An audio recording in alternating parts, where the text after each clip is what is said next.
तो last part में हमने देखा था कि लॉन्ग हाउ और अब हैंग शुई को अपना स्क्वायर नाइट बनाने के लिए बिल्कुल तैयार हो गया था और अब दोनों ही स्वॉर्ड ऑफ ओथ के सामने शपथ ले रहे थे, जहां हैंग शुई की पावर ऑफ लाइट बहुत ज्यादा हद तक बढ़ गई थी और हैंग शुई की हालत इससे खराब हो गई थी। अब वहां उस पावर के बहुत ज्यादा बढ़ने की वजह से वो सभी टेलीपोर्ट होते हुए एक दूसरी जगह पर पहुंच गए थे। अब एपिसोड की स्टार्टिंग में हम देखते हैं जहां एक तरफ मास्टर ये हुआ कंफ्यूज थे कि ये सब क्या हो रहा है, तो वहीं दूसरी ओर लॉन्ग हाउ और हैंग शुई हवा में उड़ रहे थे और उन दोनों के अंदर हमें पावर ऑफ लाइट दिखाई देती है और ध्यान से देखें तो वहां पर हमें कुछ पिलर्स भी दिखने को मिलते हैं जो कि अब एनर्जी से एक एक करके भरने लगते हैं। अब ये देखकर मास्टर ये हुआ बोलते हैं कि ये सभी पिलर्स आने वाली नई सुबह के साथ पावर ऑफ लाइट से भरते जा रहे हैं। अब इसे ध्यान से देखें तो ये सभी पिलर्स की एनर्जी पॉइंट 97 तक बढ़ रही है और फिर रुक जा रही है। ये साइन है लॉन्ग हाउ चैन के इनेट इनर स्पिरिचुअल पावर का, जिससे वो 97 पॉइंट तक ही बढ़ रही है। अब ये बात जब कमांडर सुनते हैं तो कहते हैं क्या कहा तुमने कि लॉन्ग हाउ की इनेट इनर स्पिरिचुअल पावर 90 पॉइंट तक ही है। अब इससे कमांडर समझ गए थे और वो तेजी से मास्टर ये हुआ के पास आते हैं और उन्हें बुलाते और कहते हैं क्या long how chain son of light है। जिसके बाद वो देखते हैं कि उस जगह से आसमान तक एनर्जी ट्रांसफॉर्मेशन होने लगता है, जिससे वो जगह जगमगा उठी थी। और अब इसी बीच में हमें एक बंदे को दिखाया जाता है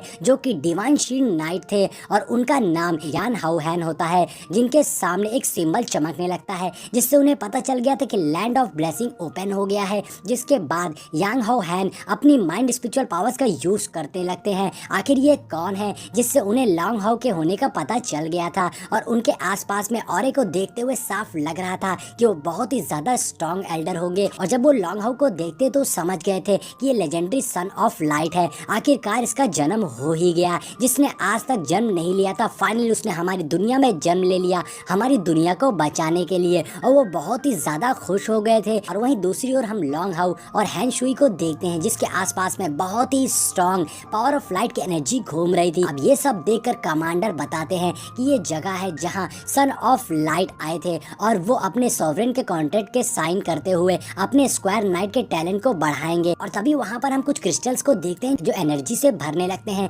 जिसके बाद हम देखते हैं कि लॉन्ग हाउ के हाथों में सिंबल चमकने लगता है, जिसका मतलब था कि लॉन्ग हाउ चैन अपने अंदर की पावर्स को हैंग शुई के अंदर शेयर कर रहा था। और यहाँ पर मास्टर ये हुआ के पूछने पे कमांडर बताते हैं कि कहा जाता है कि जब सन ऑफ लाइट के साथ में कोई भी स्क्वायर नाइट का कॉन्ट्रैक्ट करेगा तो उसकी इनेट इनर स्पिरिचुअल पावर अपने आप ही बहुत हद तक बढ़ जाएगी। और यहाँ पर अब वो सभी देखते हैं कि हैंग शुई की इनेट इनर स्पिरिचुअल पावर 63 पॉइंट से 8 पॉइंट तक बढ़ गई है। अब ये सोचकर तो मास्टर ये हुआ दंग रह गए थे कि इससे तो हैंग शुई की पावर्स बहुत ज्यादा हद तक बढ़ जाएगी और फ्यूचर में लॉन्ग हाउ के पास भी डिवाइन शील्ड नाइट स्कॉट होगा। और तभी कमांडर बताते हैं कि डार्क एज के आने के बाद 6000 सालों के बाद सन ऑफ लाइट फाइनली आ गए हैं। और अब इससे कमांडर बहुत खुश हो गए थे। ये शायद वही समय है जिसका इंसानियत लंबे समय से इंतजार कर रही थी। आखिरकार वो समय आ ही गया। तभी हम देखते हैं कि उन पिलर्स की पावर्स बंद हो जाती है और साथ ही अब लॉन्ग हाउ चैन भी होश में आ गया था, जिससे वहां ब्लास्ट हो गया था और वो जगह पूरी तरह से बदल गई थी। और अब हम देखते हैं कि वो जगह बहुत ही खूबसूरत हो गई थी।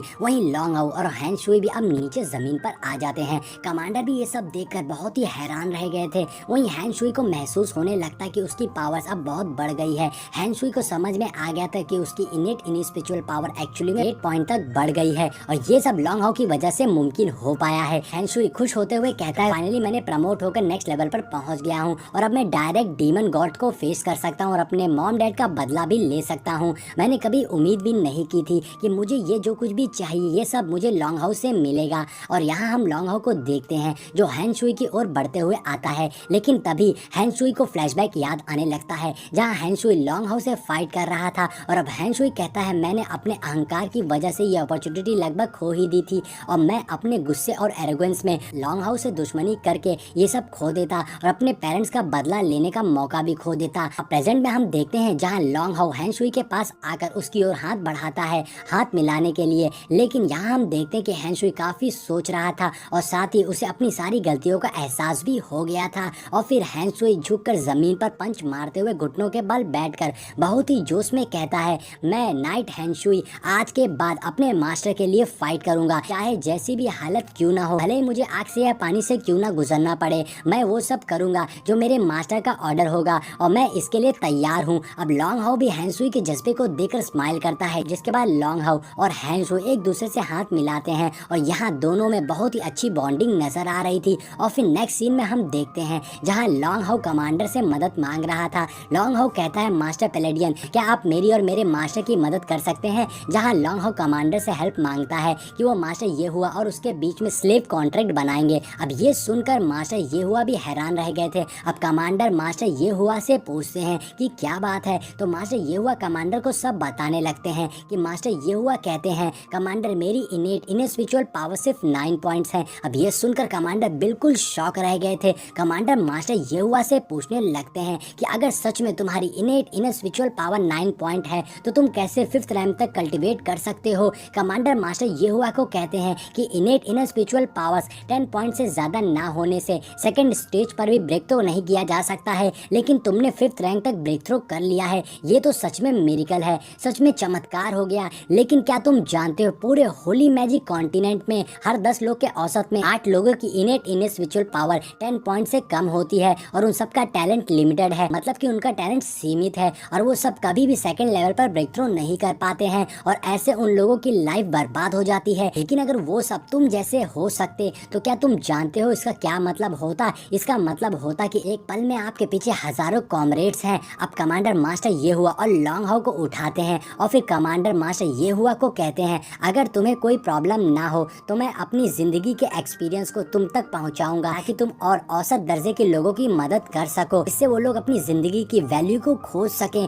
और अब ये सुनकर मास्टर ये हुआ भी खुश हो गए थे और साथ ही लॉन्ग हाउ भी बहुत खुश था। जिसके बाद मास्टर ये हुआ और लॉन्ग हाउ झुककर कमांडर को ग्रीट करते हैं तो कमांडर फिर दोनों को उठाकर बताते हैं कि अभी बहुत देर नहीं हुई है और अब चलो यहाँ पर तुम दोनों के लिए एक सेरेमनी रखते हैं। और अब कमांडर के कहने के साथ ही ये पार्ट यहीं पर एंड हो जाता है।